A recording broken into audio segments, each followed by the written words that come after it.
Today we're doing something a little different, little out of my expertise per se, more so in Joe's realm. Joe has become a really good trapper. Just for example, for the last week, he's caught a raccoon, 2 coyotes, and a fox.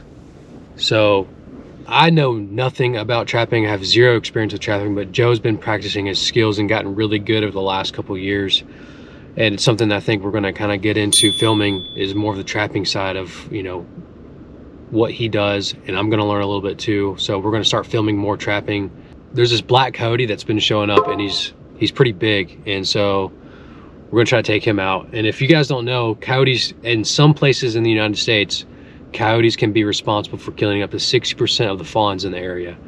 So that's the reason why we want to trap these guys. And they're majorly overpopulated in the suburbs, like ridiculously overpopulated in this area.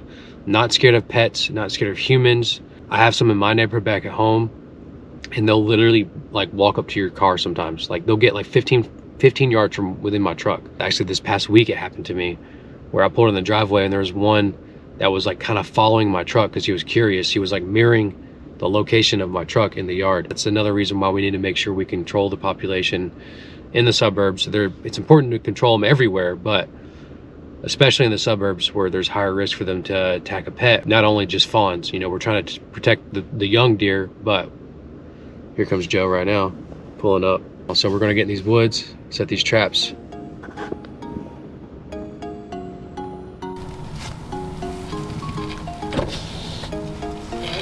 You did your back window. What's up? What's up, brother? Shut me down. There he is. What's up, buddy?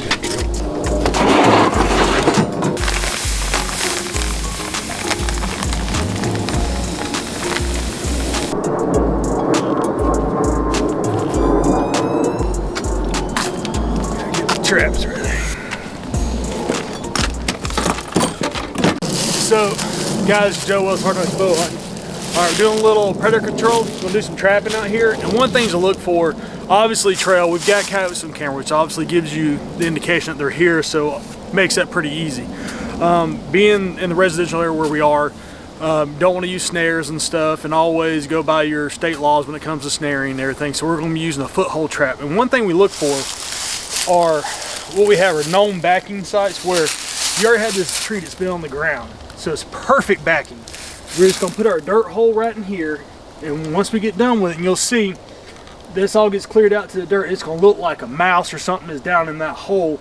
And that's what you want. When you have this natural backing here, it's easier than you having to put something out or kind of go towards a tree where you run into a bunch of roots. This way it's going to be perfectly set up.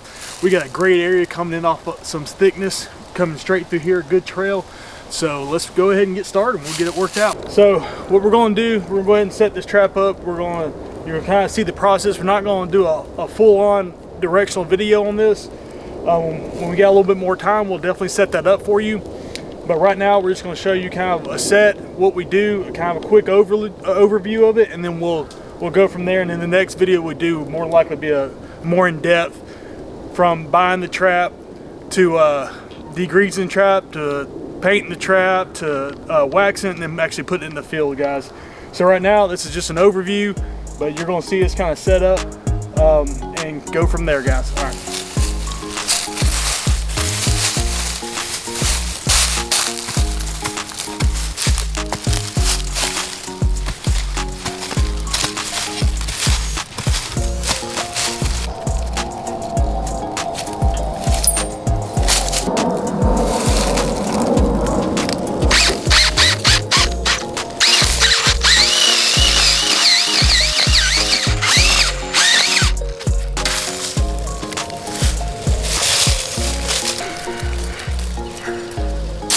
This is the pan plug, just so you don't get any mud. We got some freezing rain supposed to be coming in, and that keeps that from locking up on you and getting what they call mudded in or packed in. Let's go ahead and set this bad boy.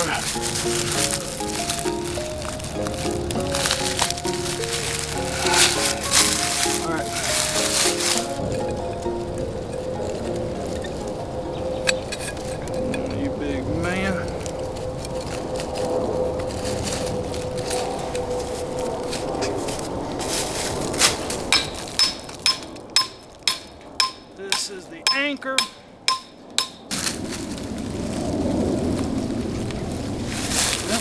Set that one in there pretty good.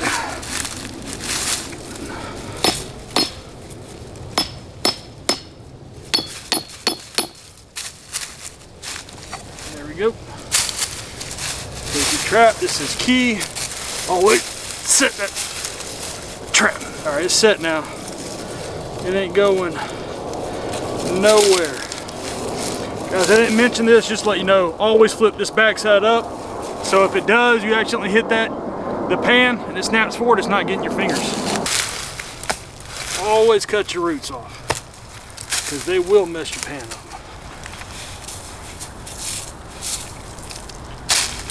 What's the sand for? A little sand. So some people use wax dirt, you can use wax sand, but I don't have any wax sand right now, but sand does a lot better job than just straight dirt. Because dirt obviously has the moisture in it and it's easy to freeze. And the sand, if it's dry, it does not. So, get this in, we're gonna shove this back down in our hole here that we have created. We're gonna seat this bad boy.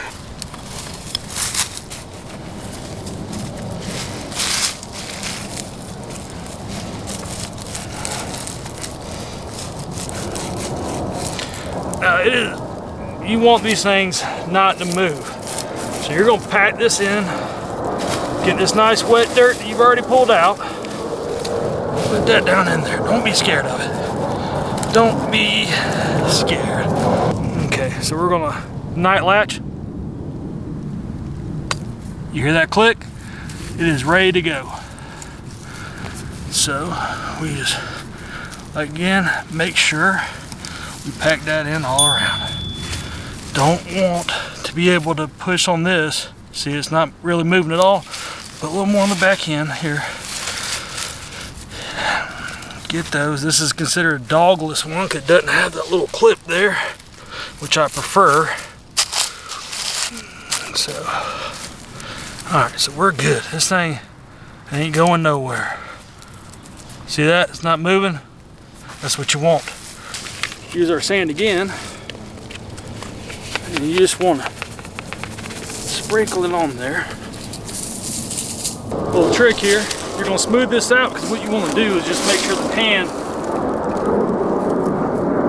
is still showing a little bit. And that's all you want to see. It's that black one right there. You want to let that just show a little bit, and this is what we're going to do. This is where the artiste part of it comes in. So we're gonna grab this, get all this good stuff in here. This is called blending your trap. Now we have a blended trap. You can throw a couple things on there if you wanted to. It's not gonna hurt anything. Kind of pretty up a little bit more. I don't get paid by Trapper Jay or anything like that, but I do like his baits. So I'm gonna use all predator bait. This stuff is just beaver meat and some other stuff. What you do is just break you off a little twig. And then we're gonna get us a little bit of that. I mean, it just makes you hungry looking at it, don't it? I'll tell you. We're gonna drop right down in that hole. Little coyote urine. I like to put it kind of around here, just spray it on that backing right there on that wall. So this stuff is, I'm not even going to say the name, but I'm telling you, it's a long call lure for a reason, and it's bad. We're going to get down in there, get some of that goodness there. Ooh, didn't want to drop down inside the ball though. Well, happens. We'll wipe off some leaves. That goes down in the hole. Since it's breeding season for coyotes, so I like Dunlap's Reaper. So this is coyote gland lure. And that's basically to let the other coyotes know, hey, I'm ready for you. Come on, big boy. Same deal. We're gonna get a little stick, but this one's not going in the hole. We're gonna get a little bit on there. We're gonna set that right here. Oop, fell down the hole. Of course it would. Stay right there, okay.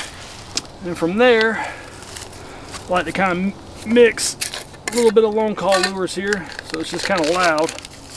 I'm proud. Anytime this right here is another one of those loud call lures. It's Hellfire. It's another one that I've had success with.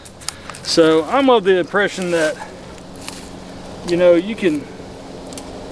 don't think you can overbait anything, at least I haven't, and this is what's worked for me in the past. So I'm lucky enough to have sheep, so I use sheep wools. I know some people, they don't like to use it, but it smells just like a farm animal, and it's worked for me in several other spots I've had. So you take this, put that in, take my driver, and I just stick it down in that hole. Two things happen here. One, keeps that smell permeating because it's going to get into that wool and just keep coming out. Two, it's a visual thing, so when that coyote, bobcat, fox, whatever, they go look, they see fur. So this hole is to mimic something living in there. So it's going to be like, oh, there it is, it's within reach. And that's when it steps down and commits, and that's what you want. You either want a front paw or a rear paw. So what we're going to do, we're going to doctor up the sides a little bit, kind of make it to where we're making him go where we want him to go. And kind of dress it up a little bit around this hole. So it looks like something is just making its home right here, just like you would see. All right, if we can, I'm gonna kind of rock this just a little bit, cover the hole just a little bit more. So now you really gotta work at it. You get in there, take all this stuff right here.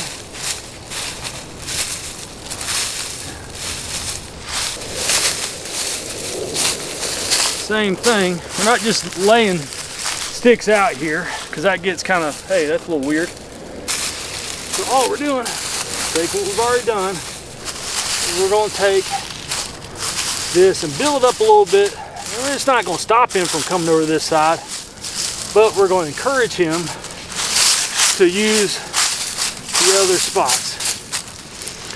Just like I like to build up this front a little bit. Kind of get right there. This stick is more than enough. Stick right here. And it's going to build that up just a little bit. So it's making him step over this right here. As soon as it puts its weight down, game over, it's caught. Get a deep pad catch. So it's going to get down this hole right here. And it's about eye level with a coyote or a fox or what have you. And then they're going to see that fur. And then they're going to go boom. That's exactly what you want to happen.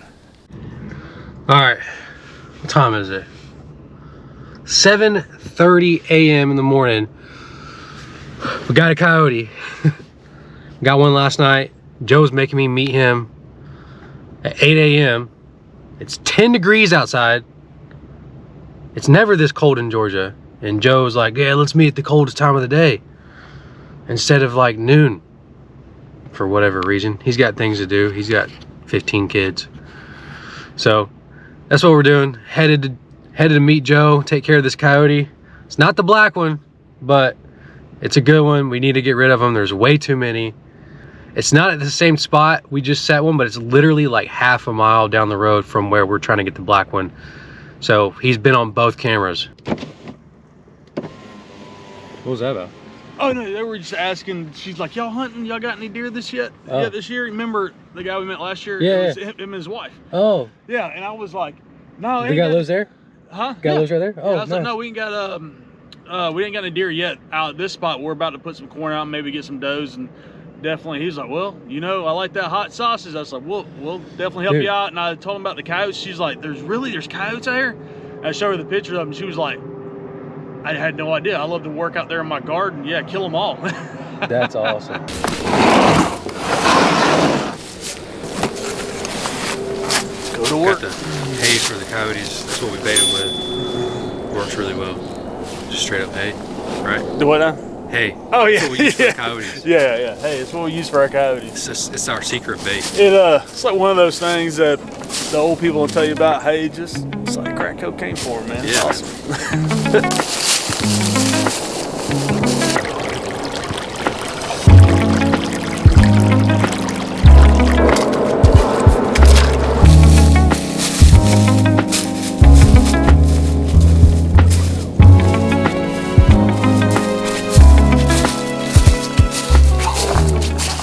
walking up on this coyote right now.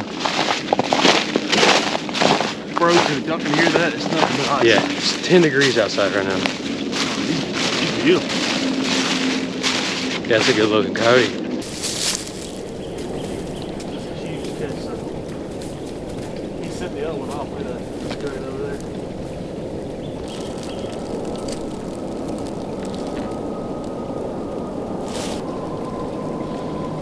Yeah, it's a big coyote right there.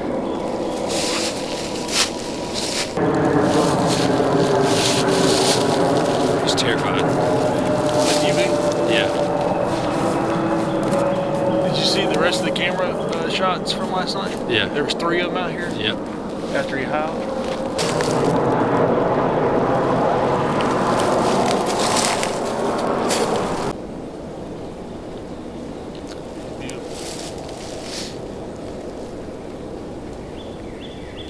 We just set this trap the other day. In fact, we did it yesterday. If you notice at the trap site, there's 2 traps. There's one right there that's not hooked to anything, but basically it's a trap that was inside where the bait was and our that we originally did. But I noticed that the coyotes and the foxes were, there's this little tree that's right next to them that they were just whipping around. They were coming around there all the time. So I took that one that the coyote actually has on him right now, and I set it just off of that tree. No bait or anything, barely put it under the dirt, just put a couple of leaves on top of it. And you know, that's when you're trapping, you got to think outside the box sometimes. They were kind of rooting around and getting through on my trap and being able to, plus it's cold outside, so it was freezing in, so that's why we did that. And when I set it over there, first night set out, boom, catch. So guys, he's absolutely gorgeous. Atlanta's overrun with them, guys. They kill the deer and turkey and stuff, so we're going to harvest this animal. We're going to go ahead and make a pelt out of him and everything, so he's not going to waste. It's not like we're just killing him, throwing him away or what have you. We're going to go ahead and dispatch this animal now, take care of him. We'll be back with you.